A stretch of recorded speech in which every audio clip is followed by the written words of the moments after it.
Hello everyone and welcome back to Let's Play Legend of Zelda Ocarina of Time. I'm your host GamerGuy33. Where we last left off, we dealt with half the ghosts that are hiding in this dungeon, keeping us from using our elevator, and now we're moving on to the second half. As we go through here, here's one of the keys we needed for the door, and we have one more key left for whatever door is going to be eventually locked in the future. And here's Navi mentioning the monster hanging from the ceiling. I've talked about them before, the wall masters. I already got grabbed by one earlier before to kind of transport back to the beginning of the dungeon. It was more of a time saver that time, but this time we would like to avoid them. Speaking of avoid, we have more baubles, but you can just run right around them actually. And like I predicted, we needed another key, so good thing we went back and got that one. This room, you might notice that we have the little eye up there. Come on, Lunk. There it is. But it's frozen. So how do you melt ice? With a little fire. Oh, I actually got that first shot. But not nearly, actually. Look at where the arrow landed. It was like a good foot and a half above the eye. Well, anywho, we twisted the corridor, so I guess now we can go topsy-turvy in that room. It's kind of weird though because, well, I can keep running around these guys. I think they actually circle even less when the room is twisted. But gravity would keep Lunk down in the same place. Like, it wouldn't, just because the hall is twisting doesn't mean you figure out how to walk on the walls a little bit. And we can see the shadow getting deeper and we miss it. Uh-oh. So you hear that rumbling? Navi is warning us that the ceiling is in fact falling down. As you can see, there are a couple of holes. The Scatolas will use them, but we can use them too to make sure we don't get smashed in this room. Like so. I was pretty sure Lunk was going to run out and get smashed, because Lunk is just that kind of guy sometimes. Anywho, that chest isn't going to have anything important in it. I'm pretty sure it's just like rupees or like a shield. So as we can see, there's the ghost painting up there. Hit it. Except this time, instead of having to shoot a bunch of paintings, we have to solve a little puzzle. This actually, I don't make it with a super lot of time left over. It's a pretty simple puzzle though. You don't even have to twist anything. It's literally just push 4 blocks together and recognize that one of these blocks does not belong. And actually this lined up pretty well so far. It's just going to be that last block that's going to be the pain in the butt to get rid of and then move the other block in. So let's go ahead and move this one out of the slot. And we only have 30 seconds left too, and because Lunk takes forever to push these things, it's going to be a close call. Then again, he's doing them a lot faster than I probably could. I would probably take a while to finish this because it's just so gosh darn heavy. Well, I don't know. These blocks will be made out of foam for all I know. And when we solve it, we get our green ghost. And follows the same exact pattern as the other 2 ghosts. Pretty easy to take care of. I get a little bit fancy, so I slash and jump slash. I'm hoping this does more damage to the ghost, so it'll be finished off sooner. I can't remember if it actually has to do with how many times they appear, or is it just like an actual damage cap for them. I don't know that with a lot of enemies. A lot of enemies, it seems like it doesn't matter how much damage you do, you still have to go through like a certain amount of cycles to finish them off. Like, it always seems like they have to disappear twice and reappear 3 times for me to kill them. So I go ahead and grab some more arrows, we got the torch lit, and this door leads us back to the beginning, I think? I don't know, I just want hearts. There we go. No, another corridor with another Scatola, which the hook shot is actually one of the few enemies that'll actually just kill another enemy. Usually it stuns enemies, so that's good. And we're back in the entrance, and we can see that ghost in the middle there, and she's not even hiding in a painting. Because she doesn't have to. She actually can duplicate herself. I think these are ghosts. Girl ghosts. Anyhow, she can duplicate herself, and you have to pick out which one is the right one and hit them with the weapon you found in this dungeon.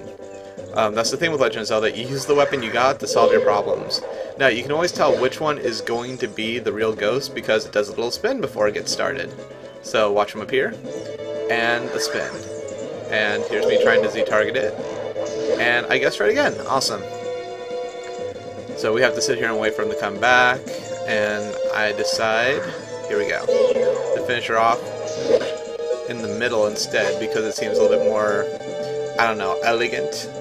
If they're spinning around in a circle, might as well have everything be symmetrical for the most part. There we go, we killed her. And now, also it's because when that torch is lit, the elevator comes up, and I wanted to be on top of the elevator. Because I don't think I've ever been up here. Yes, stand tall, Lunk. You've earned this.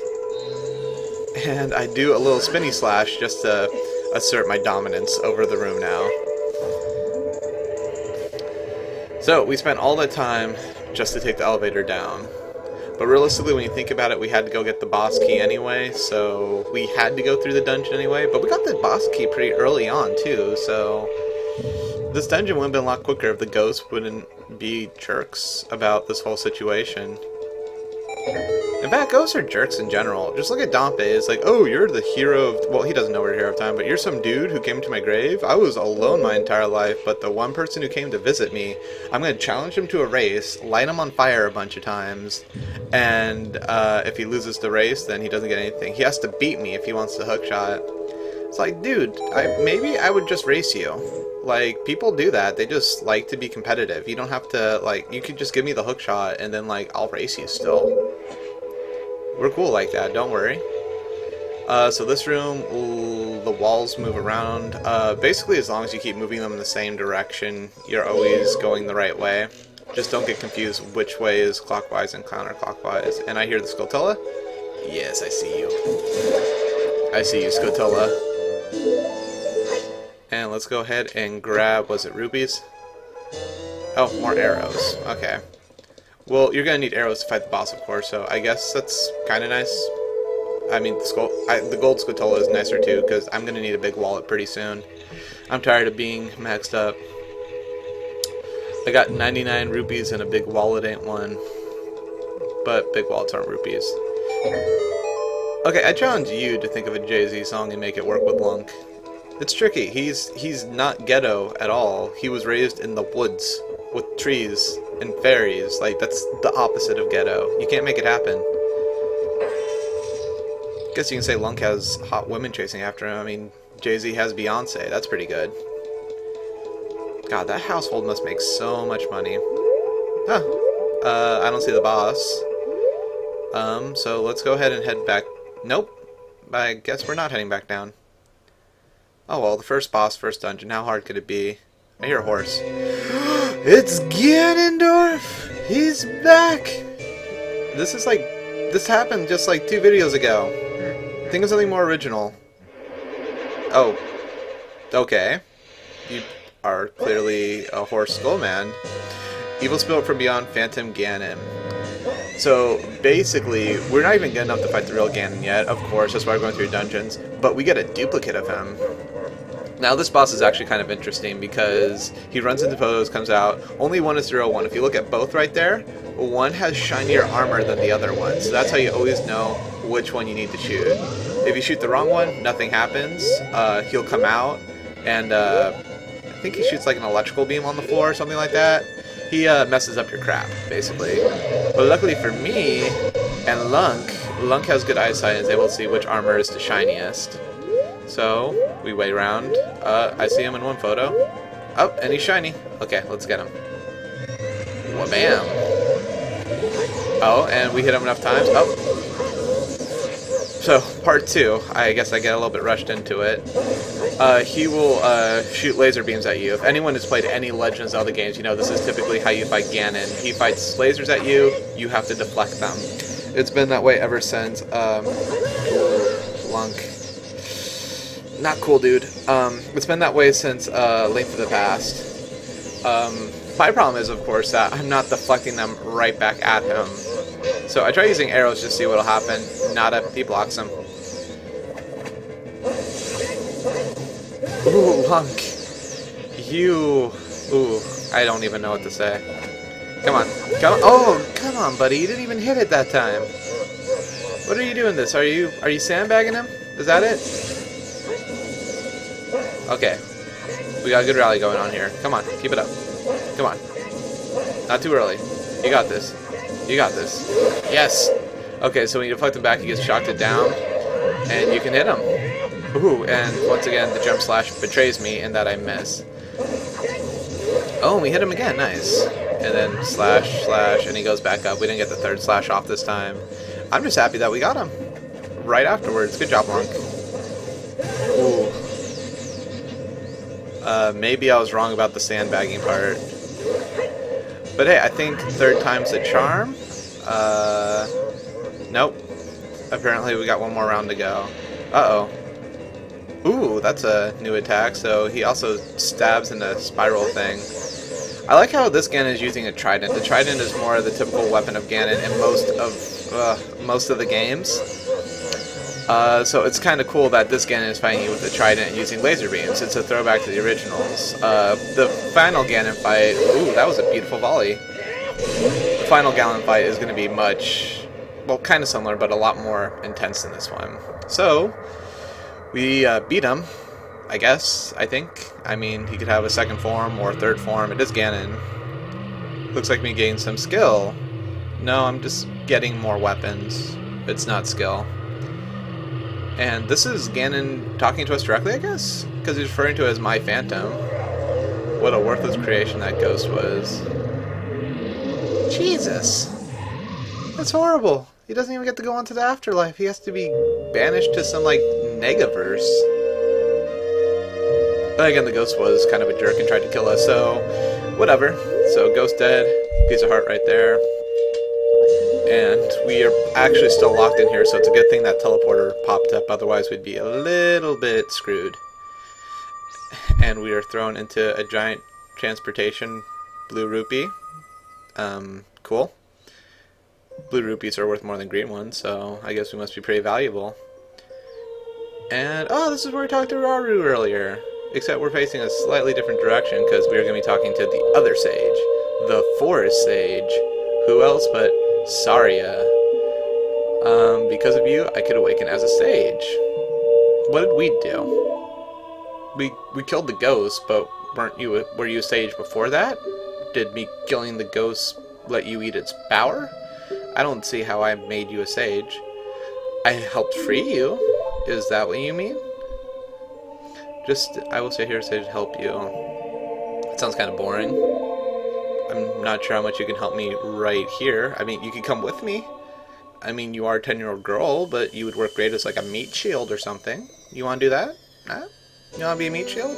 Nah, you just want to give me a golden green coin? Shiny green coin? Metallic green coin, not golden. Although gold is a metal. But not the right kind of metal. And Lunk is very stale-faced. It's kind of staring into my soul. Saria will always be your friend. Aww.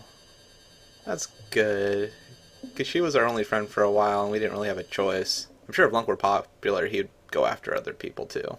As friends. Oh, so we are dropped in front of the corpse of the great Deku tree. Brown and rotting. It's kind of gross. I mean, it's a tree. It'd be natural, normally, but since it can talk, it's gross. And what's this? Oh, hello! Lunk, you're fine. God, you're such a chicken. Alright, so who's this dude? I'm the Deku Tree Sprout. Oh, awesome! So their ecosystem's going to be returned to normal because they have a new Deku Tree. And I helped. I did a good thing today. Have you seen your old friends? None of them recognize you with your grown-up body, did they? They never grow up. Even after 7 years, even after 1,000,000 years, they shouldn't grow up. Or maybe they just die off as children. Wow, this just got depressing. I'm a Hylian. Okay. Who are the Hylians? Are they like the Hyruleans? Are you saying just like I'm a normal person? Oh, we're in story time. Spirit world, out in the world. There's always war.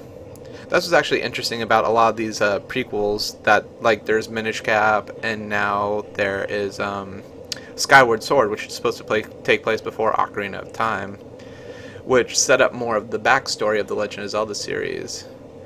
So this war that they're talking about, where the mother gave her kid to the Deku Tree, I don't know how she got in here.